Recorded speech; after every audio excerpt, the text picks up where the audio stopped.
안녕하세요. 박문기입니다. 여러분, 우리 저번 시간까지 신체 활동 지원 파트에 대해서 살펴봤잖아요. 그럼 이번 시간에는 일상생활 및 개인 활동 지원 파트에 대해서 살펴보겠는데요. 첫 번째로 볼 건 뭐에 대해서 볼 거냐면 일상생활을 지원하는 파트에 대해서 볼 거예요. 첫 번째는 일상생활 지원 파트에 대해서 볼 거거든요. 그럼 일상생활과 개인 활동을 지원을 해서 지금 일상생활을 지원을 해서 이 일상생활이라고 하는 게 뭐였냐면 일상생활 지원 파트가 뭐냐면 일상적인 생활을 지원해 주는 거니까 밥하고 빨래하고 청소하고 이런 것들을 얘기를 하는 거잖아요. 그래서 밥하는 취사, 그죠? 취사. 다음에 빨래하는 세탁, 그죠? 그래서 청소하고 그 다음에 정리해 주는 거, 정돈해 주는 걸 갖다가 일상생활 지원이라고 하잖아요. 그럼 이런 일상생활을 지원을 해서 불편함 없이 대상자가 지금 일상생활을 영위해 갈 수 있도록 도와주는 걸 갖다가 일상생활 지원이라고 얘기를 하겠죠. 그럼 일상생활 지원의 원칙에 대해서 먼저 살펴보도록 할게요. 그러면 기본 원칙을 살펴보기 전에 요거부터 먼저 살펴보도록 할게요. 우리 앞에 파트에서 신체 활동 지원 파트에 대해서 봤잖아요. 그럼 여러분, 우리 앞에서 본 것처럼 신체 활동을 지원하는 걸 우리 앞에서 봤죠? 그러면 신체 활동을 지원하는데 필요한 조건이나 수단을 마련하기 위한 간접적인 활동이 바로 일상생활 지원이래요. 그러면 지금 앞에서 본 신체 활동 지원과 지금 뭘 보냐면 일상생활 지원이거든요. 일상생활 지원이에요. 그러면 신체 활동을 지원하기 위한 간접적인 활동을 일상생활 지원이라고 얘기를 하거든요. 그리고 이 둘은 밀접적인 관계가 있고 신체 활동 지원을 하기 위해서 이 일상생활 지원이 유지되고 있어야 되는 거거든요. 그럼 이게 왜 그러는 거냐면요. 여러분 보세요. 우리 신체 활동을 지원해 주는 거에 우리 그런 거 있었잖아요. 뭐 있었냐면 우리 구강 청결해주기, 세면하기, 머리 감기기, 식사 돕기 뭐 이런 것들이 있었잖아요. 그럼 만약에 신체 활동 돕기에서 식사 돕기를 했어요. 지금 식사를 돕는 거를 갖다가 해주려고 해요. 그러면 제가 급여인 경우에는 제가 급여를 받고 있는 대상자는 자기 집에서 생활을 하잖아요. 그러면 방문 요양을 하는 요양보호사가 가서 식사를 돕기 위해서 어떻게 해야 되죠, 여러분? 이 식사를 돕기 위해서 이거를 갖다가 재료를 구입을 해야 되는 거고, 그리고 난 다음에 취사해 줘야 되는 거잖아요. 재료 구입하고 그 다음에 이거를 갖다가 만들기 뭐 이렇게 해야 되는 거고, 그 다음에 우리 설거지 같은 것도 이렇게 뒷정리까지 다 해줘야 되는 거잖아요. 만약에 이 신체활동 지원에서 지금 배설 돕기가 있다고 생각을 해보세요. 그럼 이 배설을 돕기 위해서 우리 배변이 묻은 그런 의류라던가 아니면 우리 목욕 돕기에서 이렇게 입었던 옷이라던가 이런 거를 어떻게 해줘야 되는 거냐면 이를 갖다가 세탁해주는 활동을 해줘야 되는 거잖아요. 그렇기 때문에 지금 이 일상생활 지원제가 뭐라 그랬냐면 밥하고 빨래하고 그 다음에 청소해 주는 거라고 그랬거든요. 그럼 밥하고 빨래하고 청소하기는 뭐냐면 이런 신체 활동을 지원해 주기 위한 간접적인 이런 지원 활동이라고 생각을 하시면 되거든요. 그래서 보세요, 여러분. 일상생활 지원, 밥하고 빨래하고 청소해주는 이런 일상생활 지원은 신체 활동을 지원하는데 그런 신체 활동 구강 청결이라던가 세수하기라던가 세면하기라던가 목욕하기라던가 식사 돕기라던가 배설 돕기 우리 화장실 돕기 이렇게 하는 것들이 있잖아요. 그런데 필요한 조건이나 수단을 마련하기 위한 간접적인 활동인 거죠. 그죠? 그래서 제가 아까 뭐라고 했냐면 식사를 도와주기 위해서 재료 구입하고 재료 만들고 식사하는 걸 만들어주고 설거지하고 이런 것들을 하는 이런 간접적인 활동인 거죠. 그래서 일상생활 지원 없이 신체활동 지원을 제대로 할 수 없죠. 여러분 그 대상자를 위한 식사를 도와줘야 되는데 아무것도 집에 없는데 먹을 게 없는데 그걸 갖다가 그냥 식사 도움을 해줄 수는 없는 거잖아요. 그래서 제대로 수행할 수 없고요. 다음에 신체활동 지원이 필요하지 않은 대상자가 있잖아요. 그럼 뭐만 하는 거냐면 일상생활 지원만 제공해줘도 되는데요. 신체 활동 지원이 필요한 사람한테는 뭐도 제공해 줘야 되는 거냐면 신체 활동 지원과 일상 활동 지원이 같이 들어가야 된다고 생각하시면 되는 거죠. 그래서 일상생활 지원은 대상자가 일상생활을 스스로 이렇게 불편함 없이 살아갈 수 있도록 자립하는 데 굉장히 큰 중요한 역할을 하는 게 바로 일상생활 지원이라고 생각하시면 되겠습니다. 그래서 일상생활 지원은 신체 활동 지원을 위한 이런 간접적인 활동으로서 굉장히 중요한 역할을 한다고 생각하시면 되겠습니다. 그래서 우리 다시 한번 이제 앞에서 보도록 할게요. 지금 이 파트에 대해서 살펴봤으니까 그럼 이런 일상생활을 지원할 때 기본 원칙이 어떻게 되는지 볼게요. 밥하고 빨래하고 청소하고 이런 것들을 제공하는 그런 기본 원칙에 대해서 살펴보도록 하겠는데요.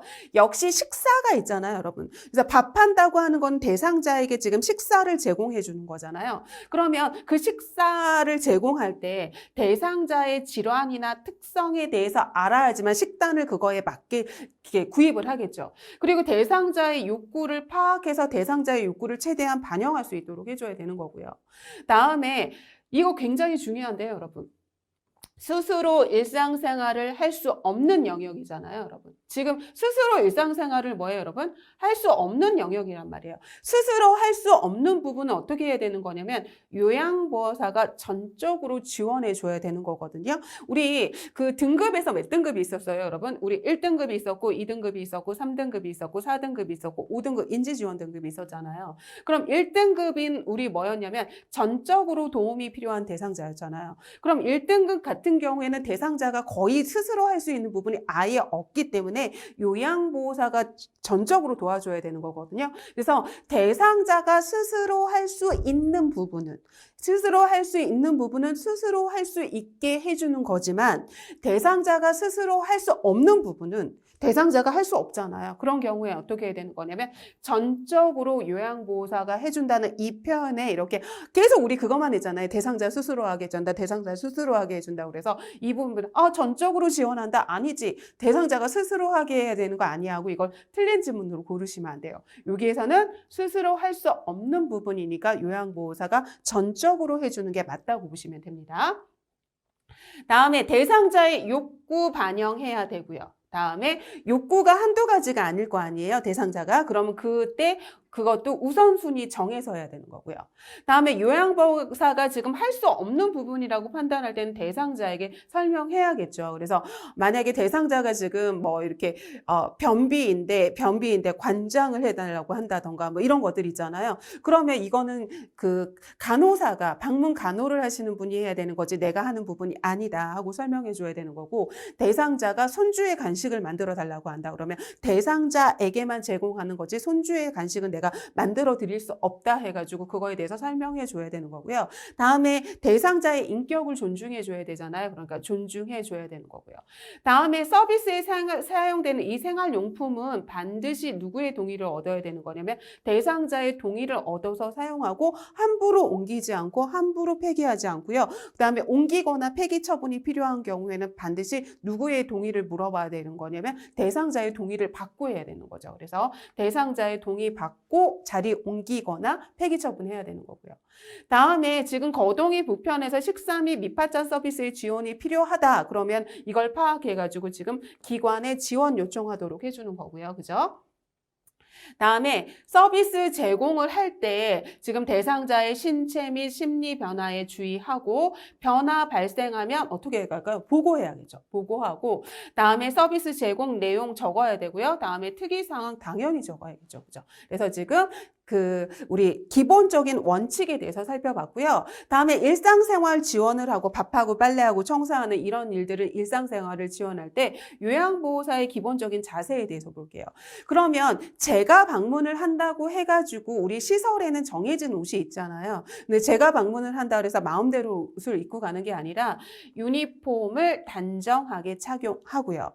다음에 대상자의 집이라고 해서 일회용품을 마구잡이로 사용하는 게 아니라 일회용품 사용은 자제하고요. 다음에 샴푸나 린스, 세제 등도 적당량만 사용하도록 해야 되는 게 기본적인 자세라고 생각하시면 되겠습니다. 다음에 그러면 우리 일상생활 지원이 뭐였어요, 여러분? 일상생활 지원이 밥하고 빨래하고 다음에 뭐라 그랬냐면 청소하는 거라 그랬잖아요. 그래서 우리 취사해주고 그 다음에 세탁해주고 그죠? 다음에 청소 및 정리정돈 해주는 거였잖아요. 정돈해주는 게 일상생활 지원이란 말이에요. 그럼 여기에서 지금 취사, 밥할 때 우리 식사 준비에 대한 거에 대해서 볼게요. 그러면 이 식사 준비할 때 맨 처음에 해야 되는 건 뭐냐면 우리 장보기 수칙인 거죠. 그러면 식사를 준비해야 되니까 재료를 구입해야 되잖아요. 그럼 재료 구입할 때 어떻게 하는지. 그러면 재료를 구입할 때 미리 식단을 작성하고요. 그리고 난 다음에 냉장고 안에 품목을 먼저 확인하고요. 다음에 품목별로 어디서 구매할지 장소 결정하고요. 당연히 필요한 양만 구매를 하고요. 다음에 유통기한 확인해야 되고요. 다음에 구매하고 왔어요. 구매하고 와서 바로 냉동실에 보관해야 되고 바로 냉장실에 보관해야 될 건 그냥 놔두는 게 아니라 보관 방법에 따라 보관 상태 확인을 해야겠죠. 그죠? 그리고 이제 장보기 수칙에 대해서 살펴봤고요. 다음은 식품 준비하고 이제 장 봤잖아요. 그럼 이제 이걸 갖다가 어떻게 조리를 하는지 그 유의사항에 대해서 살펴볼게요. 그럼 조리할 때 어떻게 해야 되죠, 여러분? 조리할 때 어떻게 해야 되는 거냐면 대상자의 건강 상태 고려해서 식단 작성해야 되고 대상자의 의견 반영해야겠죠. 다음에 지금 소화가 잘 안 되잖아요. 지금 우리 의학적 간호학적 지식에서 기초학적 지식에서 노화로 인해서 소화도 안 되고 뭐 이런 것들 배웠잖아요. 그러니까 소화가 잘 되는 단백질, 우리 두부라던가 이런 것들, 소화가 잘 되는 단백질, 우리 지방은 흡수가 안 되잖아요. 그래서 지방은 우리가 자제를 해줘야 되는데 식물성 지방은 괜찮죠. 그래서 식물성 지방을 우선으로 선택하고 수분과 비타민이 풍부하고 그 다음에 과일과 채소 사용해서 이렇게 식욕 돋도록 하고요. 다음에 식물성 지방 괜찮다고 그랬잖아요. 식물성 기름이라던가 등푸른 생선 사용하는 거 좋고요. 다음에 과도한 양념은 당연히 안 되겠죠. 다음에 영양 손실 최소화해서 준비하는 거고요. 다음에 대상자가 좋아하는 식품이라던가 식습관이라던가 소화 능력 기록해서 다음에 방문하는 요양보호사가 그걸 참고하도록 해주면 좋겠고요. 다음에 식단을 준비하기 위한 물건을 사용하거나 이동시킬 때 어떤 거든지 물건을 사용한다던가 이동한다던가 아니면 폐기 처분한다던가 버린다고 할 때 대상자의 동의를 받아야 되는 거잖아요. 그죠? 다음에 혼자 사는 대상자는 1회씩 가능하도록 이렇게 준비를 해주고요. 다음에 물품의 가격 이런 거 결정할 때는 대상자가 원하는 것으로 이렇게 하도록 해주고요. 다음에 물품 구매 영수증과 잔도는 영수증 단도는 대상자에 주고 그 다음에 적절히 관리해 두도록 하는 거죠. 다음에 우리 시험 문제에 굉장히 잘 나오는 게 있는데요, 여러분. 굉장히 시험 문제에 잘 나오는 게 있는데 이 조리 방법은 시험 문제에 너무 잘 나와요, 여러분. 그래서 꼭 반드시 알고 계셨으면 좋겠어요. 이 파트는 시험 문제에 굉장히 많이 나오는 파트라고 생각을 하시면 돼요. 그래서 좀 자세히 보셔야 되는 거거든요. 그러면 복기예요, 여러분. 복기에서 제일 중요한 건 요걸 아셔야 돼요, 여러분. 우리 채소를 볶을 때는 그냥 볶는 게 아니라 채소를 그냥 볶는 게 아니라 어떻게 하는 거냐면 살짝 데쳐서 볶으면 기름도 적게 들고요. 색깔도 선명하게 유지할 수 있대요. 그래서 채소는 바로 볶는 게 아니라 살짝 데쳐서 볶는다고 잊지 않으셔야 돼요, 여러분. 채소는 그냥 볶는 게 아니라 살짝 데쳐서 볶는 게 훨씬 좋다는 걸 기억하시고요. 다음에 이제 볶기 했고요. 그 다음에 뭐냐면 삶기에 대해서 살펴보도록 할게요. 다음은 삶기를 할 건데 삶기에서는 또 여러분들 기억하실 건 뭐냐면 대부분 채소라던가 육류라는 오래 삶으면 부드러워지거든요. 근데 다른 건 오래 삶으면 부드러워지는데 이죠. 생선은 오래 삶으면 질기고 딱딱해진다는 걸 꼭 기억하셔야 돼요. 그래서 채소를 볶을 때는 살짝 데쳐서 볶는 거고요. 삶은 거는 오래 삶으면 부드러워지는데 단 한 가지 생선은 오래 삶으면 질기고 딱딱해진다는 거 기억하셔야 됩니다. 다음에 여러분 튀기는 거는 지금 노인 대상자한테 이렇게 추천해 주지 않는 거예요. 그래서 이거는 지금 노인은 지방의 소화력이 낮기 때문에 기름기가 적은 방법을 선택해야 되기 때문에 튀기는 방법은 추천하지 않습니다. 추천하지 않습니다. 그래서 우리 지방을 소화할 수 있는 능력이 떨어지기 때문에 추천하지 않고요. 다음에 우리 식욕이 좀 떨어져 있는 대상자잖아요. 그 노인 대상자분들은. 그렇기 때문에 우리 식초라던가 소스로 이렇게 무침을 해서 뭐를 돋도록 해야 되는 거냐면 식욕을 돋도록 이렇게 식초나 소스 사용을 하는 거고요. 다음에 노인 대상자한테 가장 권하는 게 뭐냐면 이 찜이거든요. 찜. 그래서 이렇게 아까 튀기기는 권장하지 않는다 그러잖아요. 그런데 이 찜은 노인 대상자한테 이렇게 권장하는 식품이에요.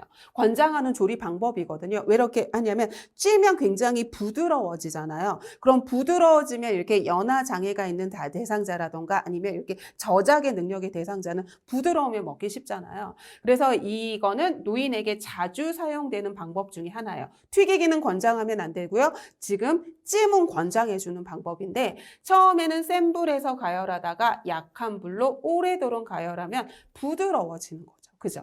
다음에 굽기는 너무 오래 이렇게 너무 오래 구우면 수분이 모두 빠져나가지고 딱딱해질 수 있기 때문에 오래 굽지 않는 게 좋은 거예요. 그래서 다시 한번 살펴보도록 할게요. 이거 시험 문제 잘 나오거든요, 여러분. 채소는 살짝 데쳐야 되는 거고요. 그죠? 다음에 삶는 거는 다른 거는 되게 부드러워지는데 생선을 오래 삶으면 질기고 딱딱해진다고 했고요. 다음에 또 뭐냐면 우리 튀기는 건 노인에게 권장되지 않고요. 찜은 노인에게 권장이 되는데 처음에는 센 불로 이렇게 지다가 나중에 이렇게 약한 불로 오래 하는 거고요.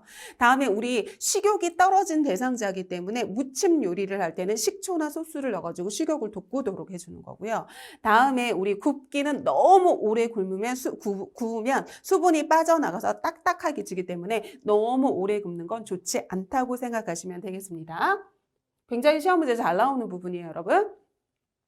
다음에 조리식 고려사항이 있는데 우리 아까 찌는 거 좋다 그랬잖아요. 찌거나 데치거나 끓이거나 삶아서 어떻게 해야 되는 거냐면 부드럽게 조리해서 삼키기 쉽게 하고 그 다음에 저작하기 쉽게 해주는 게 좋겠죠. 다음에 질환상 허용되는 범위 내에서 가장 다양한 식품법과 조리법을 사용하는 게 좋고요. 다음에 짜지 않게 어떻게 해야 될까요? 여러분 싱겁게 조리를 해야겠죠. 그리고 딱딱한 거 우리 저장 능력이 없기 때문에 딱딱한 거 피해야 되고요. 자극적인 음식 피해야겠죠. 그죠? 그래서 우리 조리 방법에 대해서 시험 문제 잘 나오는 조리 방법에 대해서 살펴봤고요. 다음에 이제 우리 식단 관리를 봤으니까 이제 영양 관리 파트에 대해서 살펴보도록 하겠습니다. 그럼 영양 관리에서 첫 번째 보는 건 뭐냐면 영양 관리할 때 노인의 특성에 대해서 나와요. 노인의 특성. 그럼 노인은 기초 대사량이 감소돼 있잖아요. 그럼 기초 대사량도 감소했죠. 그리고 뭐냐면 활동량도 줄잖아요. 활동량도 줄기 때문에 과량을 이렇게 과잉 섭취를 하면 기초 대사량도 떨어지지 활동량도 떨어졌죠. 그래서 이렇게 과잉의 열량을 앓을 하면 뭐로 갈 수 있는 거냐면 비만으로 갈 수 있고 이 비만으로 인해서 각종 성인병을 앓을 수 있거든요. 그렇기 때문에 너무 과잉의 열량을 섭취하지 않도록 해줘야 돼서 우리 BMI가 체질량 지수인데 이게 비만 지수거든요. 그래가지고 이게 25 이상이 BMI가 25 이상이면 비만이에요. 그러니까 비만이 안 되도록 25 이하로 유지되도록 하는 거고요. 다음에 소화 능력이 떨어지잖아요. 노화로 인해서 소화 능력이 떨어지고 식욕도 저하되잖아요. 그렇기 때문에 조금씩 자주 섭취하도록 하고요. 다음에 저장 능력에 지금 문제가 있잖아요. 치아의 손실로 인해서. 그래서 부드럽게 조리하고요. 다음에 작게 해서 섭취를 하는 거서 잘게 썰어주거나 아니면 갈아서 주는 거죠. 다음에 감각 기능이 저하됐잖아요. 그래서 우리 짜게 먹지 않도록 하고 싱겁게 조리하고 그 다음에 싱겁게 조리하면 맛이 없잖아요. 그러니까 식욕을 돋기 위해서 향신료 사용하는 거고요. 그죠? 다음에 우리 이거 뭘까요, 여러분? 우리 이렇게 있으면 뭐라 그랬냐면 여기가 단맛이고 여기가 짠맛이고 여기가 쓴맛이고 여기가 양쪽이 무슨 맛이었냐면 신맛이었잖아요. 그죠? 그런데 이럴 때 뭐라 그랬냐면 노화로 인해 가지고 단맛은 감소하고 짠맛도 감소해 가지고 짠맛 잘 느끼지 못하니까 소금 많이 사용한다 그랬고요. 그죠? 다음에 단맛 잘 느끼지 못하기 때문에 설탕 많이 사용한다고 그랬고요. 다음에 노화로 인해서 쓴맛은 잘 느끼고 신맛은 잘 느낀다고 했잖아요. 그렇기 때문에 우리 여기 짜게 먹지 않도록 해줘야 되는 거죠. 다음에 구강 건조증이 이렇게 생길 수 있잖아요. 침분비가 감소를 해서. 그렇기 때문에 무슨 요리를 먹는 게 좋은 거냐면 국물이 있는 요리를 먹으면 좋은 거죠. 치매 구강 건조증이 생기기 때문에. 다음에 변비 생기기 쉽잖아요. 그렇기 때문에 식이섬유가 풍부한 이런 잡곡이라던가 채소 같은 거 고섬유소 식이로 먹으면 좋겠죠. 그죠? 다음에 체질약 지수는 비만을 이렇게 판정하는 방법인데 BMI가 25 이상인 걸 우리 뭐라고 하는 거냐면 비만이라고 얘기를 하기 때문에 BMI가 25 이하가 유지되도록 해주는 거죠. 그리고 이제 노인의 영양 관리에 대해서 살펴보도록 하겠습니다. 그럼 노인의 영양 관리에서 기초 대사량이 감소를 하잖아요. 기초 대사량이 감소를 하기 때문에 에너지 요구량이 감소하기 때문에 과잉 섭취를 하면 뭐로 가는 거냐면 비만으로 갈 수 있단 말이에요. 그러니까 과잉 섭취되지 않도록 하는 거고요. 다음에 단백질은 충분히 섭취해 줘야 되잖아요. 그죠? 그런데 그냥 단백질이 아니라 소화가 잘 되는 양질의 단백질을 섭취를 해야겠죠. 그래서 어떤 게 좋으냐면 두부라던가 생선이라던가 육류도 다 뭐를 제거하는 거냐면 지방을 제거한 육류라던가 이런 우유 같은 양질의 단백질을 충분히 섭취하도록 해주는 게 좋은 거고요. 다음에 당질 대사 능력이 떨어져가지고 뭐가 잘 발생하죠, 여러분? 당뇨병이 잘 발생하잖아요. 그렇기 때문에 우리 뭐라고 하는 거냐면 당이 단순당이라는 게 있어요. 단순당이 있고 또 무슨 당이 있냐면 복합당이라고 하는 게 있거든요. 그럼 단순당은 당이 하나예요. 다음에 복합당은 이렇게 당이 이렇게 여러 개 있는 거거든요. 그럼 단순당은 당이 하나이기 때문에 먹자마자 얘는 어떻게 하는 거냐? 하나이기 때문에 혈당이 쫙 올라가는 게 단순당이고요. 다음에 복합당은 얘를 먹으면 어떻게 하는 거냐면 얘를 하나 쪼개고 그리고 난 다음에 이렇게 당이 흡수되기 때문에 얘는 쪼개는데 시간이 걸려요. 쪼개는데 시간이 걸리거든요. 그래서 얘는 당이 서서히 오르죠. 당이 서서히 오르거든요. 당이 서서히 이렇게 오르거든요. 그렇기 때문에 당이 급격하게 오르는 단순당은 피해야 되는 거고요. 당뇨 환자는 당이 서서히 오르는 어떤 음식을 먹어야 되는 거냐면 복합당으로 된 음식을 먹어야 되는 거거든요. 그래서 이 단순당이 먹자마자 바로 흡수되는 이 단순당이 뭐냐면 흰쌀이나 우리 흰 밀가루 된 거 있잖아요. 이런 것들이 바로 단순당이고 이 복합당은 현미라던가 우리 통밀이라던가 잡곡 같은 게 바로 이 복합당이라고 생각하시면 되거든요. 그래서 우리 한번 보도록 할게요. 당질 대사 능력이 떨어져서 당뇨병 발생이 우려되기 때문에 설탕, 과당 같은 이런 단순당은 피해야 되는 거고요. 다음에 식이섬유나 전분이 풍부한 채소, 잡곡밥 이런 복합당질을 먹어가지고 혈당이 서서히 오르도록 해줘야 되는 거고요. 다음에 지방의 소화 능력이 떨어지기 때문에 지방의 섭취량은 제한해야 되는데 지방은 제한하는데 그 중에서 필수 지방산은 부족하면 안 되거든요. 그래서 필수 지방산은 부족하지 않도록 하고요. 다음에 지용성 비타민의 흡수를 도와야 되기 때문에 지방을 아예 먹지 못하게 하는 게 아니라 적당량의 지질은 섭취하고요. 과량의 지방은 섭취하지 않도록 해줘야 되는 거죠. 다음에 다양한 컬러 푸드, 그래가지고 우리 검은색, 노란색 이런 컬러 푸드 있잖아요. 녹색 뭐 이런 컬러 푸드 먹고 그다음에 향이 풍부하고 이런 것들을 골고루 먹도록 해주면 좋다고 생각하시면 되겠습니다. 다음에 노인의 식사 관리의 중요성에 대해서 살펴볼게요. 여러분, 노인의 건강 문제가 나타나는데 질병과 사망 원인의 다수가 뭐랑 관련이 있냐면 식상과 관련이 있죠. 우리 만성질환을 생활습관병이라고 하고요. 노인들의 대부분이 가지고 있는 게 만성질환이죠. 근데 이 만성질환을 생활습관병이라고 하고 이 생활습관은 식습관이라 굉장히 밀접한 관련이 가지고 있거든요. 다음에 나이가 들면 체지방은 증가하죠. 다음에 근육량은 감소하고요. 기초 대사량 낮아지고요. 그래서 우리가 영양이 과잉되면 비만으로 갈 수 있는 확률이 높고요. 그래서 지방이 과잉 축전되고요. 다음에 우리 골경 내의 무기질 함량이 감소해서 골다공증의 위험이 증가하죠. 특히 여성 같은 경우는 폐경으로 인해서 뼈를 지켜주는 에스트로겐이라는 여성 호르몬이 감소돼서 더 이상 뼈를 지켜주지 못하기 때문에 골다공증이 굉장히 많이 생기잖아요. 다음에 우리 나이가 들면서 치아 손실 불량되고 치매 분비 감소돼가지고 구강 건조증 생기고 씹고 삼키는 능력 저하되고 삼키는 연화 기능 저하되고 다음에 우리 대장의 운동성이 감소되고 이래서 영양 불량이 될 수도 있고 편식이 될 수도 있고 변비 같은 여러 가지 소화기에 문제점이 생길 수 있는 거죠. 다음에 아까 혀의 미래 감소로 어떻게 하는 거냐면 단맛 잘 느끼지 못하고 짠맛 잘 느끼지 못해서 설탕 많이 쓰고 소금 많이 쓰잖아요. 그러니까 설탕과 소금을 그렇게 자제하고 싱겁게 조리를 하되 대신 싱겁게 조리하면 이렇게 맛이 없잖아요. 그러니까 식욕을 돋굴 수 있도록 뭐를 사용하는 거냐면 우리 향신료 같은 거 사용을 해주는 거죠. 다음에 신체의 변화나 기능의 변화로 인해서 영양소 섭취의 불균형을 초래할 수 있기 때문에 그래서 우리 노인 대상자분들한테는 식사 관리가 굉장히 중요한 부분이라고 생각하시면 되겠습니다. 그러면 우리가 이렇게 식사 관리가 중요하다고 했는데요. 노인 대상자한테 식사 관리가 중요하다고 했는데요. 그럼 이 식사를 관리하는 때 어떻게 식사 계획을 해야 될지 원칙에 대해서 한번 살펴볼까요? 그러면 공유 탄수화물은 매일 2 내지 4회 섭취해서 에너지 공급해야겠죠.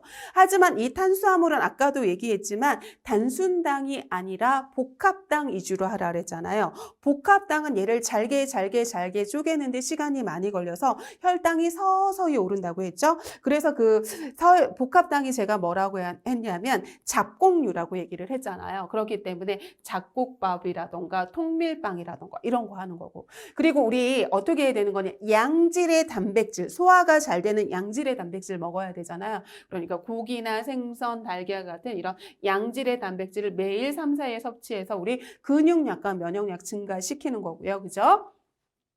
다음에 채소류도 충분히 먹어줘야 되는데 채소류는 끼니 2가지 이상 섭취를 하고요.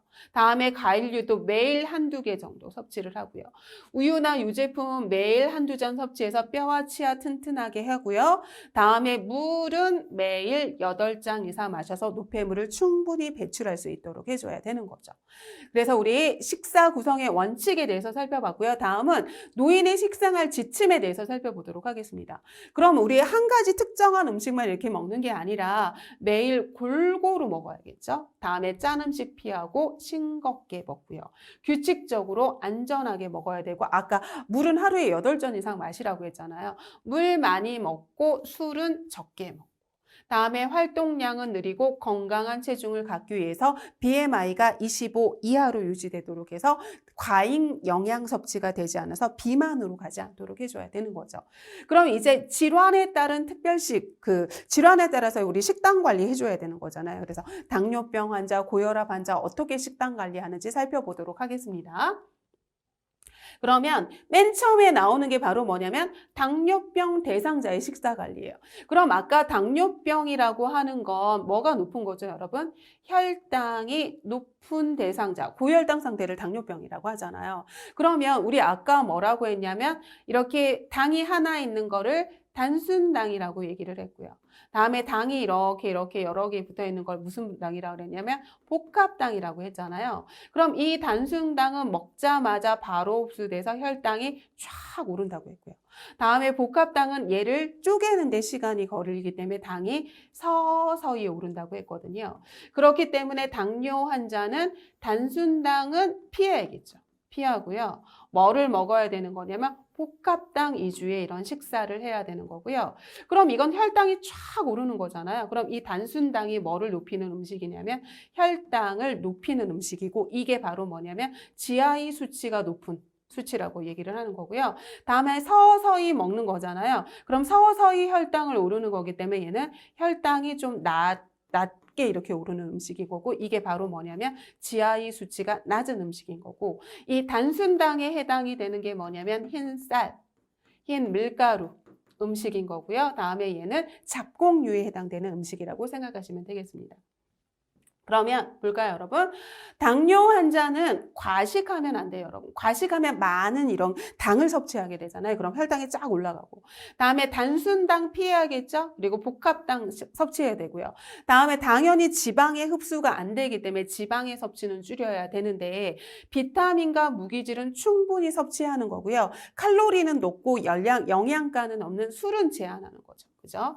다음에 규칙적으로 식사하고요. 아까 GI 수치가 높은 단순당이 제가 뭐라 그랬냐면 흰쌀, 흰밀가루라 그러잖아요. 그래서 흰밥, 다음에 이런 과일 주스, 다음에 떡, 흰식빵, 수박 이런 것들은 지금 이게 GI 수치가 높인 거거든요. 수치가 높은 거죠. 그래서 얘는 혈당을 높이는 음식인 거죠. 그런데 우리 잡곡류는 혈당을 좀 낮춰주는 음식이잖아요. 서서히 가는 거죠. 그래서 잡곡류, 우유, 양배추, 오이, 김, 미역 같은 경우에는 혈당을 서서히 높이는 음식이라고 생각하시면 되겠습니다. 다음에 당뇨병 식사 관리의 기본 목표에 대해서 볼게요. 당뇨병 환자는 뭐가 높은 거예요, 여러분? 혈당이 높은 환자잖아요. 그죠? 그렇기 때문에 혈당을 유지해 주는 거. 정상 혈당을 유지하는 게 가장 큰 목표겠죠.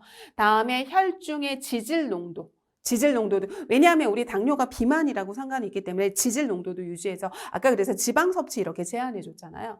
그래서 비만하고 상관이 있기 때문에 적정 체중 유지해 주도록 하는 거고요. 다음에 합병증 예방하거나 최대한 지원해 줘야 돼서 그래서 우리 당뇨 환자는 합병증이 무섭잖아요. 이 말초에 문제가 생겨서 발이 괴사돼서 발을 이렇게 절단하기도 하고 이러잖아요. 그래서 적절한 영양 상태 유지해 주는 게 당뇨병 환자의 그 식사 관리의 기본 목표라고 생각하시면 되고요. 우리 당뇨병 환자의 식단 관리에 대해서 살펴봤습니다. 다음은 고혈압 대상자의 식사 관리에 대해서 살펴보도록 하겠습니다. 고혈압은 혈압이 높은 사람이잖아요. 그럼 이 혈압이 높은 대상자고요. 이 환자도 뭐랑 상관이 있는 거냐면 비만하고 좀 상관이 있거든요. 그래서 이 대상자는 고혈압 대상자는 소금의 섭취를 줄여야 돼요. 그리고 칼륨의 섭취를 이렇게 많이 섭취를 해야 되는데요. 보세요, 여러분. 소금은 뭐죠? 소금은 나트륨이란 말이에요. 소금은 나트륨이에요. 그런데 이 나트륨의 배설을 하도록 도와주는 게 바로 칼륨이거든요. 그래서 우리가 세포가 이렇게 있으면 세포 안에는 칼륨이 있고 세포 밖에는 나트륨이 있거든요. 그런데 이 나트륨은 수분을 보유하려는 성질을 가지고 있고요. 칼륨은 수분을 배출하려는 성질을 가지고 있습니다. 그래서 이게 서로 반대 작용을 해요. 그래서 칼륨은 나트륨을 배출해 주려고 하거든요. 그렇기 때문에 칼륨을 많이 먹으면 나트륨을 배출시키는 작용을 하기 때문에 소금은 적게 먹고 칼륨은 충분히 먹고요. 다음에 식물성 지방은 괜찮지만 동물성 지방은 안 좋잖아요. 그렇기 때문에 동물성 지방 섭취 줄여야 되고요. 다음에 단순당은 우리 혈당을 쫙 올려준다 그랬잖아요. 그렇기 때문에 복합당 위주의 음식을 섭취를 하고 그렇기 위해서 뭐를 하는 거냐면 섬유소 식품 충분히 섭취해 주는 거고요. 다음에 단백질은 우리 소화가 잘 되는 양질의 단백질, 우리 두부라던가 생선이라던가 기름기 제거한 육류라던가 그런 단백질을 먹는 거지 지나치게 많은 단백질은 피해야 되는 거고 양질의 단백질 섭취하는 거고요. 다음에 카페인 음료라던가 알코올은 먹지 않는 게 좋겠죠. 그리고 적정 체중 유지하고요. 왜냐하면 비만과 상관이 있기 때문에. 다음에 피토케밀컬이 함유된 채소, 과일 섭취 증가하고요. 그리고 짜게 먹으면 안 된다고 그랬잖아요. 그러니까 젓갈류, 장아찌, 소금에 절인 생선, 햄, 소세지 같은 거 먹으면 안 좋을 거고요. 다음에 이런 다당류 음식 있잖아요. 통밀, 그리고 우리 섬유소가 풍부한 음식인 고구마라던가 사과라던가 이런 음식은 좋은 음식이 되겠죠. 그래서 고혈압 대상자의 식단 관리도 살펴봤습니다. 다음은 우리 식기 장애, 그러니까 저작의 문제가 있는 대상자의 그 식단 관리랑 다음에 우리 삼키는 능력에 지금 문제가 있는 대상자의 식사 관리를 볼게요. 그러면 고기라던가 생선이라던가 콩자반 이런 유제품 과일 등은 몸에 좋은 음식이니까 매일 먹어야 되는 거고요. 지금 씹는 데 문제가 있잖아요. 그렇기 때문에 부드럽게 조리해야 되고 잘게 잘라야겠죠. 저작의 문제가 있기 때문에. 다음에 우리 소화 능력이 떨어질 수 있기 때문에 천천히 꼭꼭 씹어. 다음에 물은 천천히 조금씩 먹는 거고요. 다음에 밥이나 국에 물을 말아 먹지 않는다. 보세요, 여러분. 지금 삼킴장애니까 우리 밥이나 국에 말아 먹는 게 좋은 게 아니야 그러는데 이걸 좀 이게 구분하셔야 돼요, 여러분. 우리 아까 뭐라고 했냐면 구강 건조증이 있다 그랬잖아요.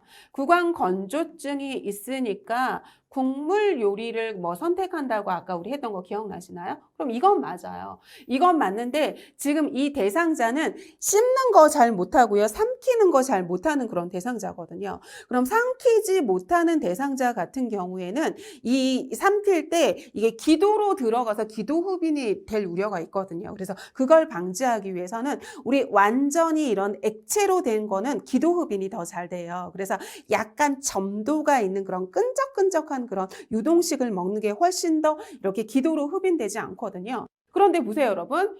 국, 물. 그럼 이건 뭐예요, 여러분? 이건 점도가 없고 점도가 없잖아요. 약간 끈적끈적한 점도가 없잖아요. 점도가 있는 게 이렇게 우리가 연하 곤란이 있는 대상자한테 좋거든요. 그런데 국이나 물은 오히려 기도로 들어갈 우려가 있기 때문에 삼킨 장애가 있는 사람들은 국이나 물에 말아서 먹지 않는 게 좋은 거고요. 다음에 식사하고 난 다음에 몇 분 정도 앉아 있는 거죠, 여러분? 30분 정도 앉아 있는 거 좋은 거라고 보시면 되는 거죠. 다음은 우리 변비 대상자의 식사 관리에 대해서 살펴보도록 하겠습니다. 변비는 당연히 고섬유소식이 먹어줘야겠죠. 그죠? 그래서 식이섬유 충분히 섭취를 하고요. 다음에 식이섬유가 잘 흡수되도록 물도 많이 먹어야 될 테고요. 다음에 규칙적인 배변 습관 가져가지고 변이가 생겼을 때 참지 말고 바로 보는 게 좋은 거고요. 다음에 적절한 운동을 하면 장이 움직이거든요. 그럼 장이 움직이지 않아서 변비가 생긴 거잖아요. 그래서 적절한 운동을 해서 장의 움직임을 촉진시키는 거고요. 다음에 변비 완화에 도움이 되는 게 곡류, 콩류, 채소류, 과일류, 해조류, 건가류 이런 것들이 도움이 된다고 생각하시면 되죠. 그래서 우리 변비 대상자의 식사 관리 살펴봤고요. 다음은 골다공증 대상자의 식사 관리에 대해서 살펴보도록 하겠습니다. 그러면 골다공증 대상자는 지금 어디로 갈 수 있죠, 여러분? 이 골다공증 대상자들 같은 경우에는 이 뼈에 이렇게 구멍이 숭숭숭숭 이렇게 뚫려 있는 상태이기 때문에 골절로 갈 수 있는 대상자잖아요. 그렇기 때문에 이 뼈를 튼튼하게 해주는 칼슘 충분히 섭취를 해줘야 되는 거고요. 다음에 칼슘은 뼈의 건강에 정말 중요한 역할을 하죠. 그래서 우유라던가 요구르트라던가 치즈라던가 멸치라던가 뱅어포라던가 이런 게 충분히 많이 설치되어 있고요. 다음에 칼슘은 많이 먹었는데 칼슘이 이렇게 흡수가 안 되면 안 되잖아요. 그렇기 때문에 칼슘의 흡수를 돕기 위해서는 뭐를 먹는 거죠, 여러분? 비타민 D를 먹는 거죠. 그죠? 그래서 칼슘의 흡수를 돕기 위해서는 뭐를 먹어야 되는 거냐면 비타민 D를 먹으면 칼슘의 흡수를 도와주죠. 그래서 제가 어떻게 외우라고 그랬냐면 카드하고 외우라고 그랬거든요. 칼슘의 흡수를 도와주는 건 비타민 D. 그런데 칼슘의 흡수를 방해하는 것도 있어요. 도와주는 것도 있지만 방해하는 건 커피라던가 탄산음료는 방해를 하기 때문에 얘는 좋지 않다고 생각하시면 되는 거죠. 그래서 우리 지금 오늘 이 시간에는 일상생활 지원 파트에서 식사에 대해서 살펴봤습니다. 그래서 우리 밥하고 빨래하고 청소하는 거에서 우리 밥하는 거 취사, 그래서 식단 관리라던가 조리 방법이라던가 노인의 그 특징이라던가 그리고 질환별 이렇게 식단 관리 방법에 대해서 살펴봤습니다. 다음 시간에 이어서 마저 살펴보도록 하겠습니다. 수고하셨습니다.